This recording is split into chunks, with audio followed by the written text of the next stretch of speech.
我爸没有搞错，你们不是？快来，贵，贵，我们有的，我总看的，比起老师，有没有？မဟုတ်သူတို့လုံနေတာပြက်လုံးနဲ့မတူဘူးဗျပြိတ္တကြားထဲမှာမဖွဲမရာလို့ပဲကျွန်တော်မြင်မိတယ်အသိဉာဏ်ရှိတဲ့သူတွေကတော့အဲ့လိုပဲမြင်မှာပေါ့နော်ကြည့်အောင်ဗျတတူးပလဘွားနဲ့လူမိုက်လိုလိုနည်းနည်းလေးအသိဉာဏ်ရှိတဲ့သူဆိုရင်ကိုတွေးတတ်ပါတယ်ဗျာကိုရင်ဗျာကိုသိတာလေဗျာယောဂတွေခေါ်ဆံပါပြီးတော့အဲ့လိုမခေါ်နဲ့那是要第二季的，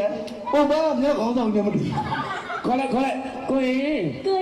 ပြိတ္တတွေကြားထဲမှာမဖွဲမရာပုံစံဖြစ်နေတယ်ဗျာမြင်ပါစေလို့အောင်乌的米，乌，လီးပဲပေါ့ဗျာ